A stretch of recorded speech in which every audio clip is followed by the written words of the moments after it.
Libro del profeta Samuel, primer libro del profeta Samuel, capítulo 16. Vamos a leer los primeros 13 versículos que nos dice: dijo Jehová a Samuel: ¿hasta cuándo llorarás a Saúl, habiéndolo yo desechado para que no reine sobre Israel? Llena tu cuerno de aceite y ven, te enviaré a Isaí de Belén, porque de sus hijos me he provisto de rey. Y dijo Samuel: ¿cómo iré? Si Saúl lo supiera, me mataría.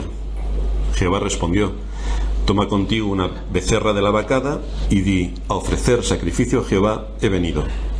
Y llama a Isaí al sacrificio, y yo te enseñaré lo que has de hacer, y me ungirás al que yo te dijere.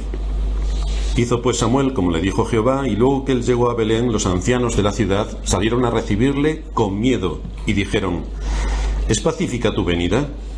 Él respondió: sí, vengo a ofrecer sacrificio a Jehová, santificaos y venid conmigo al sacrificio. Y santificando él a Isaí y a sus hijos, los llamó al sacrificio. Y aconteció que cuando ellos vinieron, él vio a Eliab, y dijo: de cierto delante de Jehová estás ungido. Y Jehová respondió a Samuel: no mires a su parecer, ni a lo grande de su estatura, porque yo lo desecho. Porque Jehová no mira lo que mira el hombre, pues el hombre mira lo que está delante de sus ojos, pero Jehová mira el corazón. Entonces llamó Isaí a Abinadab y lo hizo pasar delante de Samuel, el cual dijo: tampoco a este ha escogido Jehová. Hizo luego pasar Isaí a Sama, y él dijo: tampoco a este ha elegido Jehová. E hizo pasar Isaí 7 hijos suyos delante de Samuel, pero Samuel dijo a Isaí: Jehová no ha elegido a estos. Entonces dijo Samuel a Isaí: ¿son estos todos tus hijos? Y él respondió: queda aún el menor, que apacienta las ovejas. Y dijo Samuel a Isaí: envía por él, porque no nos sentaremos a la mesa hasta que él venga aquí. Envió pues por él y le hizo entrar, y era rubio, hermoso de ojos y de buen parecer. Entonces Jehová dijo: levántate y úngelo, porque este es. Y Samuel tomó el cuerno del aceite y lo ungió en medio de sus hermanos, y desde aquel día en adelante el espíritu de Jehová vino sobre David. Se levantó luego Samuel y se volvió a Ramá.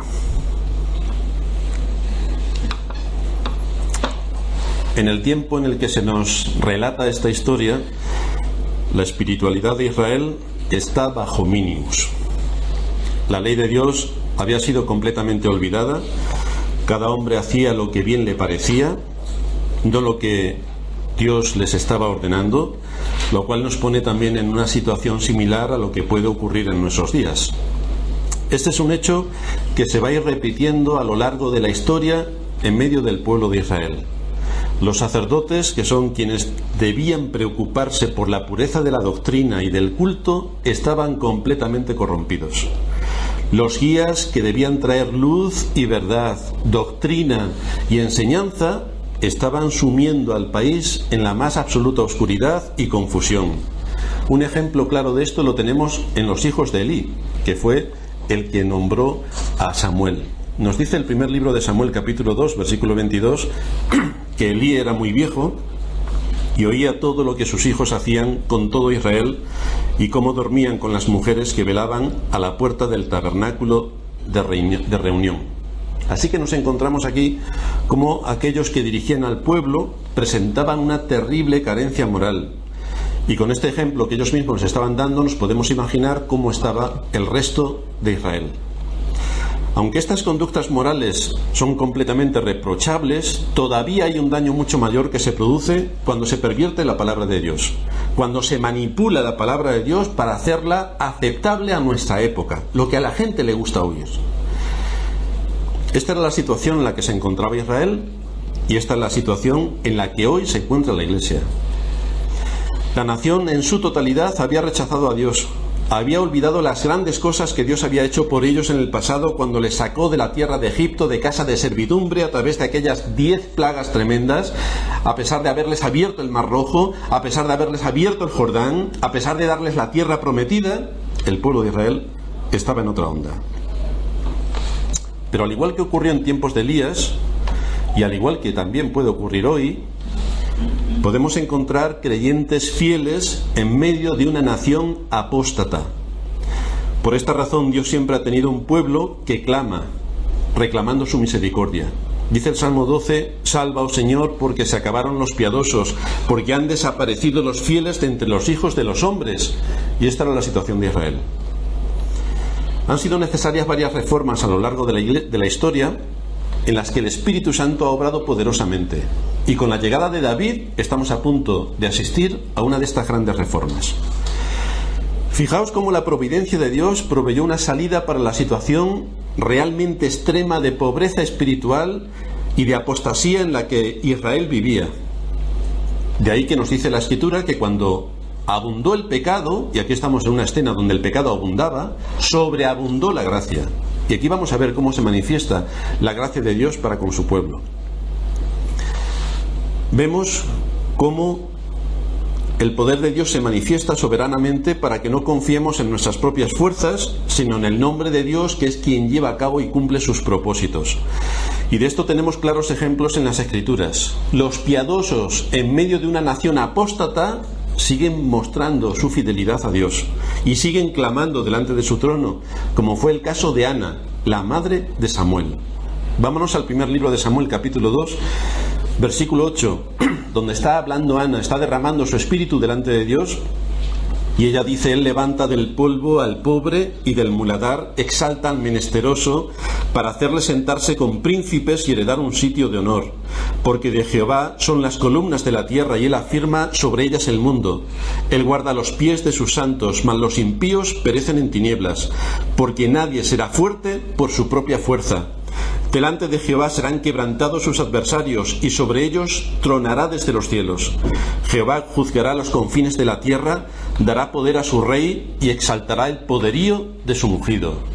Y encontramos que evidentemente estas palabras se cumplen, tanto en la persona de David como en quien van referidas las profecías, que es en la persona de nuestro Señor. Samuel fue dado por Dios en respuesta a las oraciones de Ana. Fijaos que a veces nosotros consideramos las oraciones como poca cosa, a tenor de lo que vemos en el culto de oración, que está casi desierto. Para nosotros las oraciones no nos son demasiado interesantes, y de hecho tendríamos que analizar nuestras vidas de oración para ver si realmente entran dentro de los parámetros bíblicos. Pero encontramos aquí que esta mujer, en medio de una nación apóstata y en medio de una corriente que iba en dirección opuesta, esta mujer mantiene su integridad delante de Dios, está orando delante de Dios. Era una mujer que su estado era de esterilidad, no podía tener hijos, pero en contra de lo que la moda social de su época le llevaba a pensar, que es alejarse de Dios. Y a pesar de su imposibilidad para dar a luz, la vemos como estuvo derramando su corazón delante de Dios continuamente, suplicando su gracia. A pesar de las tinieblas espirituales en las que Israel estaba sumido, esta mujer mantuvo en medio de su aflicción su esperanza en el Dios de toda consolación. Y ahí la vemos insistentemente delante de Dios en oración. Suplicó y suplicó, teniendo todo en contra. Nada la apartó de la oración, ni siquiera el sumo sacerdote, que la tenía por borracha, ni siquiera pudo apartarla de la oración. Su ejemplo de tenacidad en medio de las dificultades de su tiempo, su permanente disposición a la oración, su búsqueda de la voluntad de Dios, nos expone ante una mujer que no se dejó llevar por las modas sociales de su época, que no desistió de sus responsabilidades, que no admitió otra cosa que no fuera su unión con Dios y no dejó de suplicar para servirle en medio de su generación. Como respuesta a su oración llega Samuel. Su voz fue escuchada y el Señor le dio un hijo, Samuel, a quien usó como el mayor exponente de fidelidad a su servicio en medio de un pueblo que era apóstata y con muchos conflictos que resolver. A Samuel no le tocó vivir una situación fácil, y esto le hizo tener un carácter enérgico, contundente, para poder poner el nombre de Dios en su lugar continuamente. No podemos decir de Samuel que era una persona diplomática, en absoluto. No era un hombre políticamente correcto, en absoluto. Cuando el honor de Dios está en juego, no hay que actuar con tibieza. Sería Samuel quien ungiría años más tarde a David, y así encontramos que David, al igual que Samuel, también fue la respuesta de Dios a los poquísimos que buscaban en aquel tiempo su gloria. La nación estaba totalmente corrompida, como hemos dicho, tanto en el culto como en las costumbres. Profesaban ser creyentes, pero su corazón estaba muy lejos del verdadero culto a Dios. Se habían dejado arrastrar por las naciones vecinas. Los hijos del sumo sacerdote, como hemos visto, también ofrecían sacrificios a dioses falsos. Por lo tanto, la verdadera religión había desaparecido casi por completo. Eso sí, todos, si tú les hubieras preguntado, dirían que son hijos de Dios y que son el pueblo elegido. Los hechos decían otra cosa. Pero fijaos de qué manera se puede manipular tanto las palabras para hacer que un sacrificio falso y profano aparezca como un sacrificio verdadero a Dios. Algo parecido ocurre en nuestra sociedad. Vemos multitudes de personas que profesan ser cristianos de boca, pero los hechos son los que evidencian si realmente hay una verdadera fe, si realmente hay una verdadera conversión. Son los hechos. Por mucho que hablemos no sirve de nada. Muchos dicen, yo creo en Dios, y Santiago dice, los diablos también creen en Dios. ¿Y cuál es la diferencia? Porque una cosa es creer en Dios y otra cosa es creer a Dios y obedecerle y someterse a sus mandamientos. No hay una coherencia entre lo que dicen creer y lo que hacen.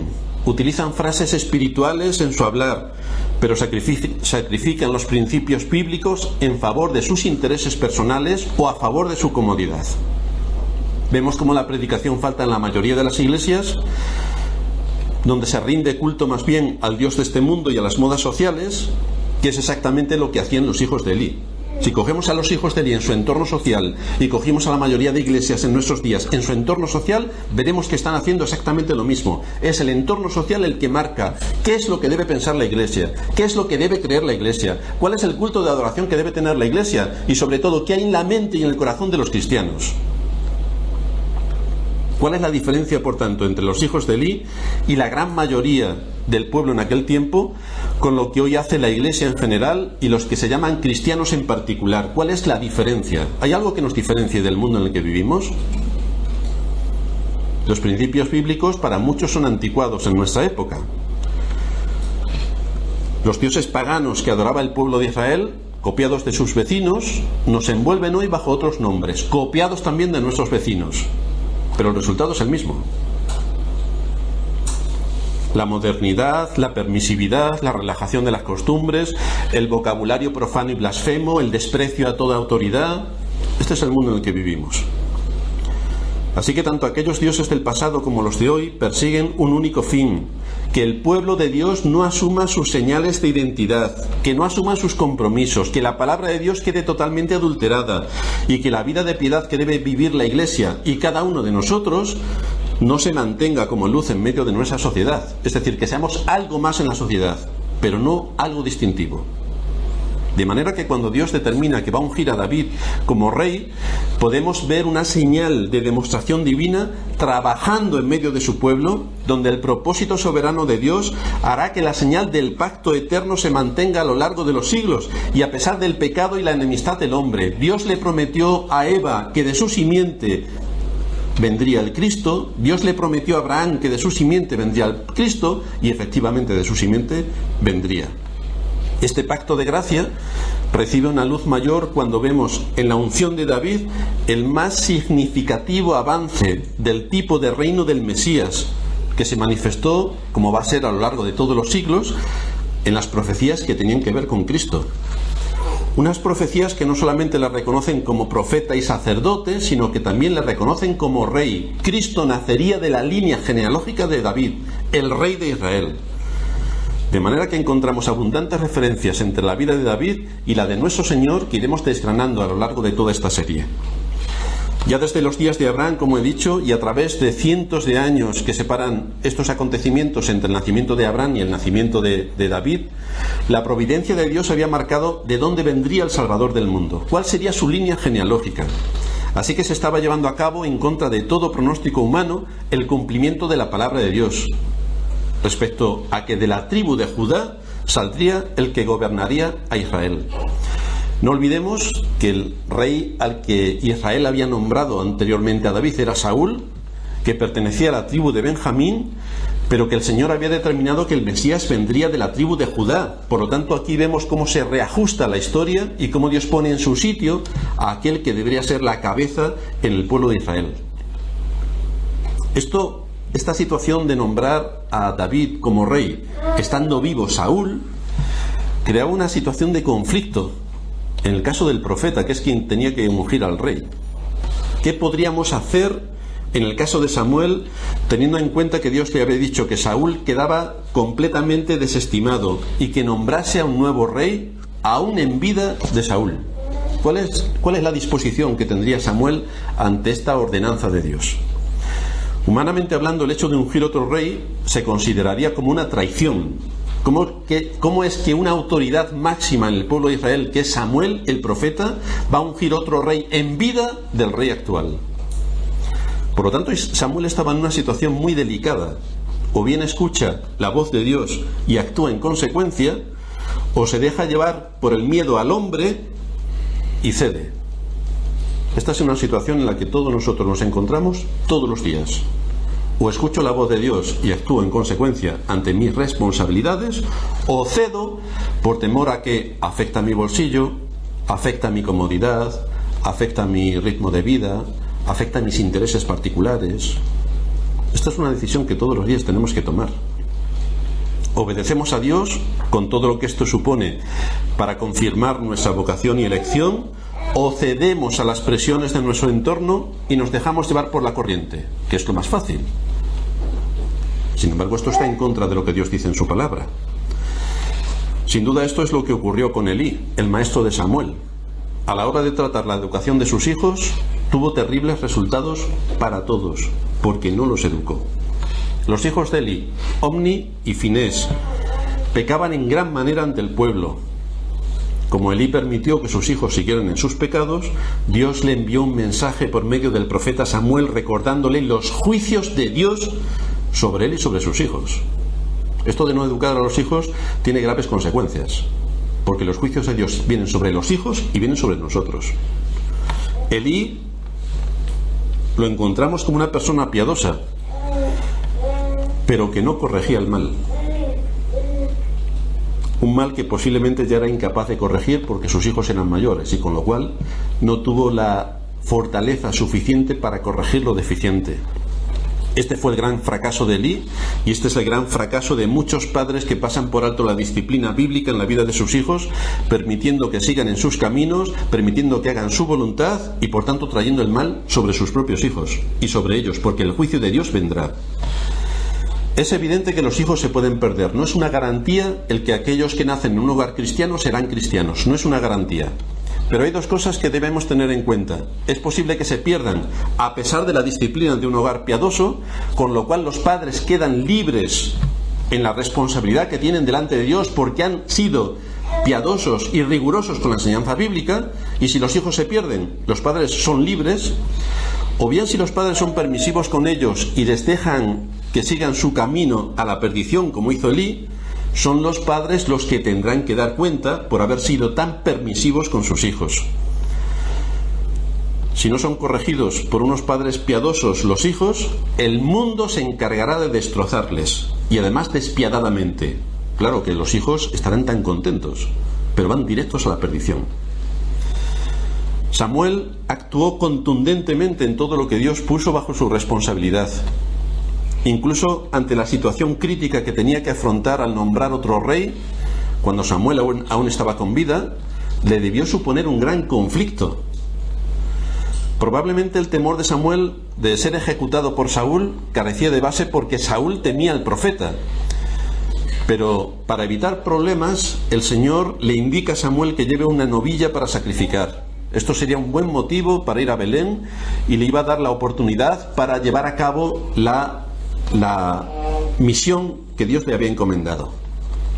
Al llegar a Belén, su presencia provocó sorpresa y temor. Samuel no solía pasar por allí y tenía fama de ser un juez severo. Solo una mala conciencia puede producir una reacción tan recelosa que se demuestra en la pregunta de los ancianos de Belén. ¿Vienes pacíficamente? Es decir, estaban llenos de temor. ¿Qué estaba ocurriendo en Belén para que los ancianos actúen con temor? ¿Qué es lo que estaba pasando por sus conciencias? Desde luego, si Belén estaba en sintonía con el resto de las tribus, es evidente que el nombre de Dios no estaba en su sitio. Y por lo tanto podían esperar cualquier cosa de Samuel, que como hemos dicho no era muy diplomático, era bastante severo en sus juicios. A Samuel, desde luego, no le gustaban las bromas con las cosas de Dios. Era sumamente recto con el culto a su nombre. Por lo tanto, el pueblo temblaba cuando Samuel aparecía por alguna parte de su territorio. Samuel llega a Belén y se dispone a llevar a cabo la identificación de quien sería designado por Dios para regir los designios de Israel. La situación en la que nos encontramos no puede ser más peculiar.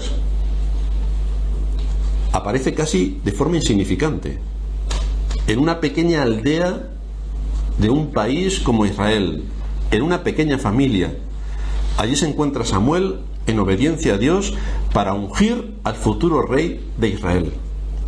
Desde luego, tanto Isaí como sus hijos estarían expectantes y sobrecogidos por la noticia que Dios nos ha escogido como familia para nombrar al que va a ser el rey de Israel. Esto para cualquier familia debió ser un shock tremendo. Así que Isaí, atónito como estaba, dispone a sus hijos por orden para que pasen delante de Samuel. Todos podían suponer, y nosotros también, que el primogénito sería el ungido por Dios para ser el rey de Israel. Pero no fue así. Incluso Samuel se dejó llevar por este criterio al evaluar al futuro rey por la apariencia física, porque el primogénito de Isaí era un hombre de aspecto imponente, con lo cual rápidamente Samuel dijo: este es el rey de Israel. Esto también pasó con Saúl. ¡Viva el rey! La apariencia de Saúl también era imponente, pero vemos cómo Dios lo desestimó.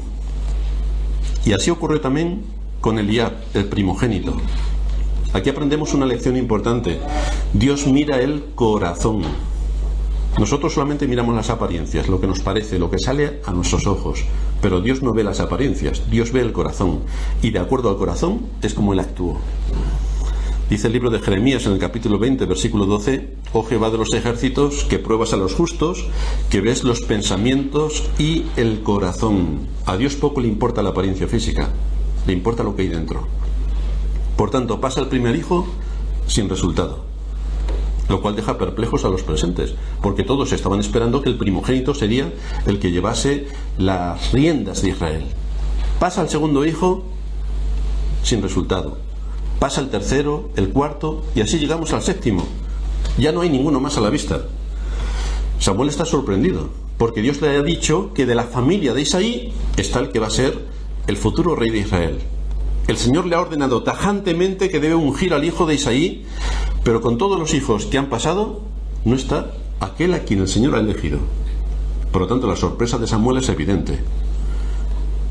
Nos dice el versículo 10 que hizo pasar Isaí 7 hijos suyos delante de Samuel, pero Samuel dijo a Isaí: Jehová no ha elegido a estos. Y entonces Samuel pregunta: ¿pero son estos todos tus hijos? ¿Todos los que están aquí delante de nosotros son todos tus hijos los que gozan de la familia? Porque hay algo que no encaja. Entonces Isaí se acuerda. Fijaos en cómo tendría Isaí la familia, que se acuerda de que tenía un hijo más, el más pequeño, que estaba cuidando a las ovejas. Allí estaba el más insignificante, al que ninguno de los presentes daba importancia. Es que no se acordaron ni sus hermanos de él. Pero el asunto es que aquel a quien los hombres no tenían en cuenta, resultó que es a quien Dios sí que tenía en cuenta. Samuel dice que no se sentarían a la mesa hasta que llegara el más pequeño. Evidentemente el más pequeño no era estimado en nada y no se le había dado el mismo lugar que al resto de los hermanos mayores. Era el más pequeño. Como pequeño que era, tenía que atender las tareas más humildes del negocio familiar, porque eran ganaderos. Y en este caso David se había quedado pastoreando las ovejas. Desde luego no podría pasar ni por su imaginación el hecho de que pronto dejaría de ser el pastor de las ovejas para convertirse en el pastor de Israel. Y que el gran hijo de Dios sería también el gran hijo de David, como cumplimiento a las promesas y a las profecías que Dios había hecho ya en el pasado a Abraham. El libro de Ezequiel nos hace referencia a esto en el capítulo 34, versículo 23.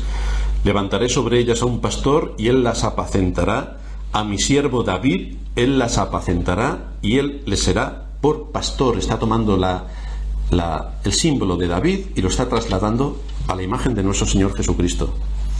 Curiosamente, la Escritura, en contra de lo que en otros casos puede ocurrir, la Escritura nos da detalles acerca del aspecto físico de David.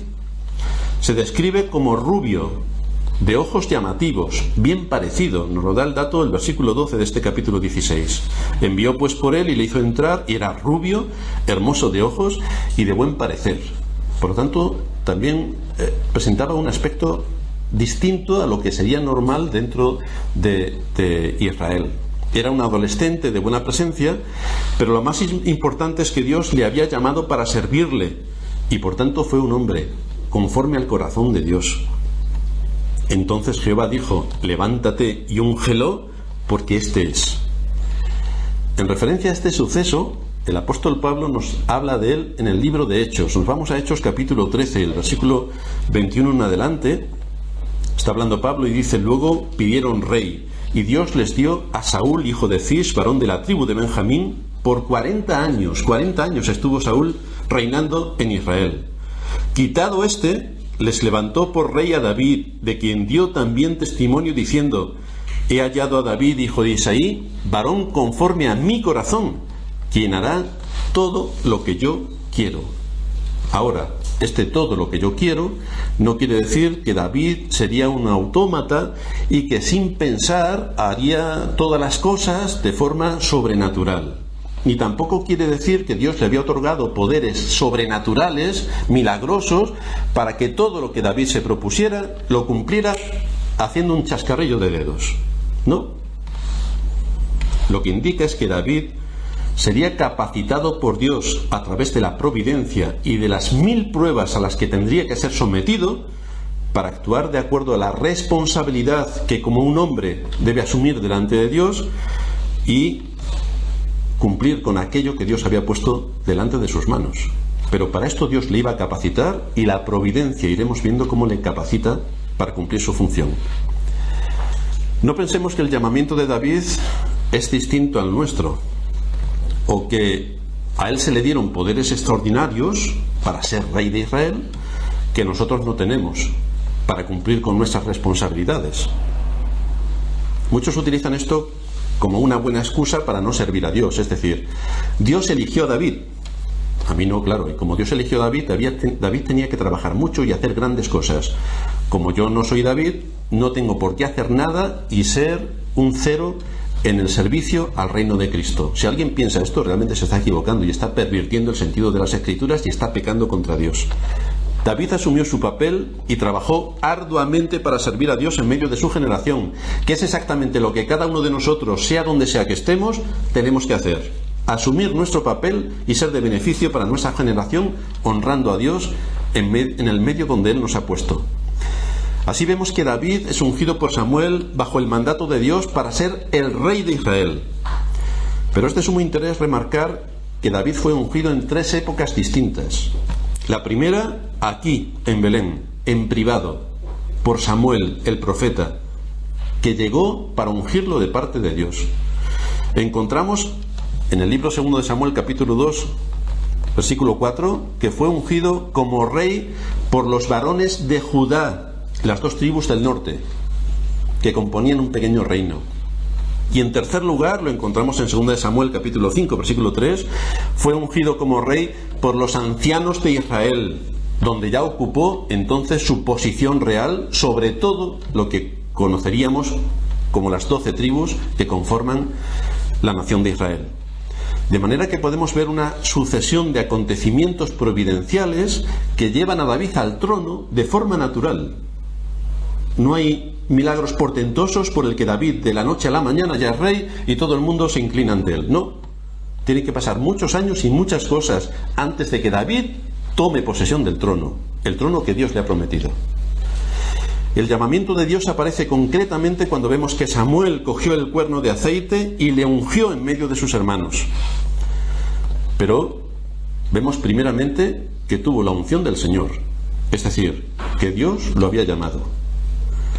Después vemos una época de preparación, sin prisas, para la labor que iba a asumir. Cómo la providencia de Dios ya estaba trabajando con David, porque no fue casualidad el que David fuera pastor, no fue por casualidad. Después, cuando pasó el tiempo, vino el reconocimiento de su pueblo, primeramente de sus hombres, después de los ancianos de Israel. Y en todo este proceso encontramos cómo la providencia de Dios fue capacitándole para asumir sus responsabilidades. Y hermanos, aquellos que dirigen al pueblo de Dios pasan exactamente por lo mismo. Primero, tienen que sentir el llamado de Dios para servirle en el ministerio. Segundo, tiene que reconocerle la Iglesia, porque es ella la que le va a poner en el oficio. Y Dios le va a ir dando, por medio de distintas experiencias y por distintos sucesos, las capacidades necesarias para hacer lo que tiene que hacer. Muchos esperan recibir un impacto del cielo y ser capacitados con dones extraordinarios para hacer una función. En la vida de todos los que pasan en las Escrituras, de los grandes hombres de fe y de los pequeños, no vemos absolutamente nada de esto. Por lo tanto, si la Biblia nos está mostrando con ejemplos que esto no ocurre, ¿por qué razón hoy la gente cree que sí ocurre? Esto es el engaño del maligno, cómo ha convencido a la gente para creer estas cosas. El asunto es, ¿quieres servir a Dios en medio de tu generación? ¿Quieres servir? Trabaja, porque así vas a ver cuáles son los dones que Dios te ha dado y cuáles son las capacidades que te ha dado para ejercer una responsabilidad. ¿Buscas cómo puedes ayudar a Dios en el medio donde te ha puesto? Trabaja en tu iglesia, trabaja en tu iglesia, porque trabajando y después trabajando vas a descubrir las capacidades y talentos que Dios te ha dado para servir en su reino. Pero si no trabajas, no vas a descubrir nada y vas a ser un inútil en el reino de Cristo. Por lo tanto, hermano, trabaja, porque es la única forma de ver cuáles son las capacidades que Dios te ha dado. ¿Alguno de vosotros ha podido ejercer su trabajo sin trabajar? Es decir, tenemos aquí un hermano tornero. ¿El hermano tornero llegó un día y sabía ya tornear? Seguramente que no. Tenemos aquí un hermano que hace distintos tipos de labores para cubrir necesidades de empresas. ¿Le vino así la inspiración y de pronto lo supo hacer? ¿O esto requirió un proceso por medio del cual se fue ejercitando y entonces dijo, este puede ser mi oficio y con esto puedo proveer para mi familia? Pues es así lo que ocurre de forma natural en todo lo que tiene que ver con el servicio al reino de Cristo. Así que en David encontramos nuevamente el tema de la elección. De la vida de David extraemos los tipos que se iban a dar en la vida de Cristo y cómo iba a reinar sobre el Israel espiritual. Su oficio de pastor, su cuidado de las ovejas, su defensa de las fieras, nos muestran un tipo de la persona de Cristo y su amor por las ovejas. Fijaos, está hablando David y dice, está hablando con Saúl, lo estudiaremos después. Tu siervo era pastor de las ovejas de su padre y cuando venía un león o un oso y tomaba algún cordero de la manada, salía yo tras él. Un león o un oso, salía yo tras él y lo hería y lo libraba de su boca. Y si se levantaba contra mí, yo le echaba mano de la quijada y lo hería y lo mataba. Fuese león, fuese oso, tu siervo lo mataba. Cómo Dios fue capacitando a este hombre para ejercer responsabilidades y lo puso en un entorno completamente contrario a lo que hoy nosotros podemos pensar de lo mejor para nuestros hijos.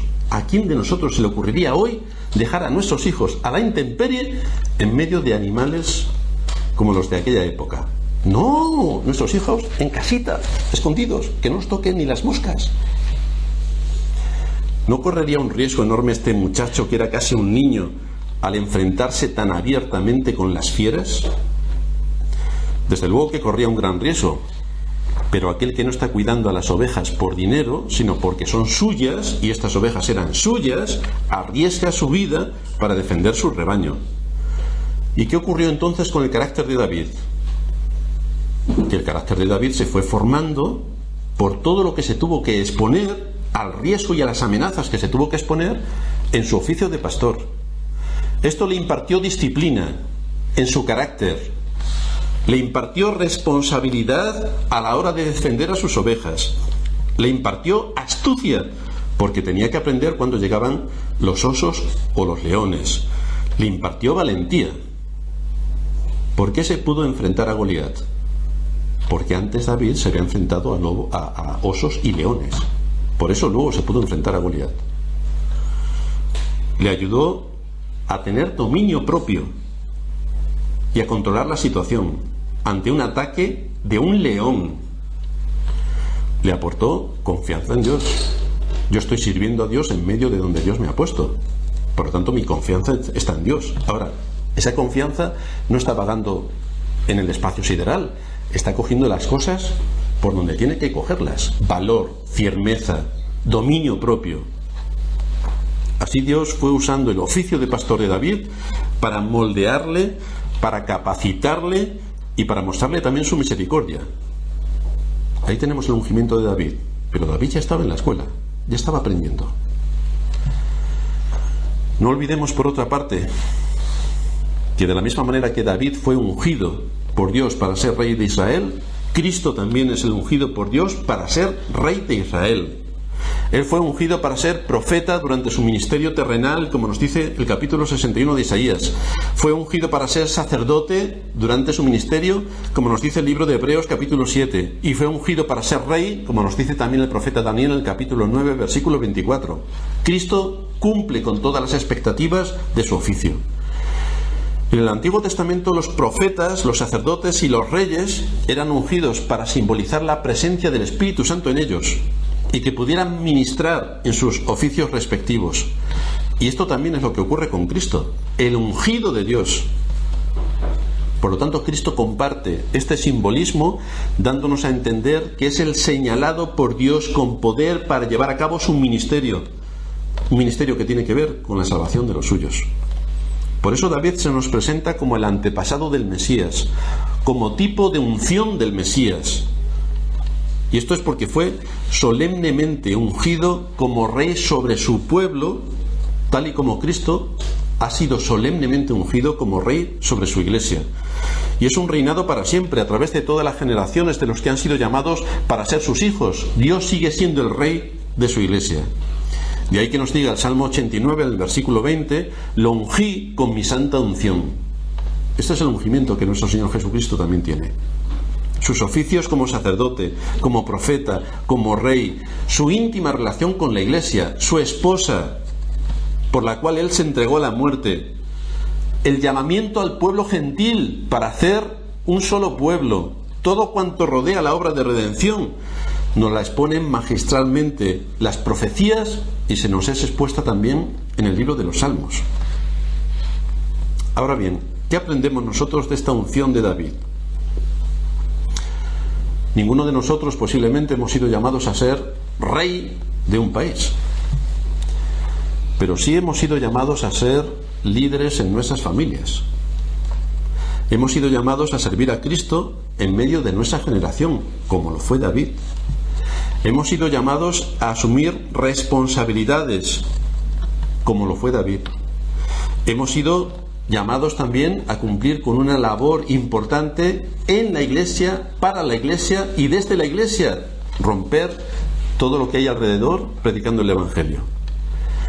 El asunto es, ¿queremos, al igual que David, asumir las responsabilidades sabiendo los 1000 inconvenientes que vamos a tener? ¿Queremos ser como David? Queremos asumir también el valor y la entereza de David en medio de las batallas a las que nosotros nos vamos a enfrentar, como las muchas a las que se enfrentó David. O mejor dejamos que el enemigo de las almas siga haciendo su trabajo, David no lo permitió, y que seamos hallados obreros inútiles para el reino de Cristo, cosa que David no hizo. Cometió muchos pecados, pero fue íntegro delante de Dios y fue fiel y cumplió con su propósito, a pesar de sus pecados. Y nosotros, a pesar de nuestros pecados, vamos a añadirles más pecados a nuestros pecados para no ser útiles al reino de Cristo. Tenemos grandes héroes de la fe. Se nos muestran en las Escrituras, grandes héroes. Pero todos tuvieron que pagar un alto precio por servir a Cristo. Todos. Actuaron con valor. En David lo vemos. Y lo seguiremos viendo. Un hombre con valor. Con valor. Actuaron con esfuerzo. Con mucho esfuerzo. Y todavía más, actuaron con sacrificio. Tuvieron que decir no a muchas cosas para servir a Dios en medio de su generación.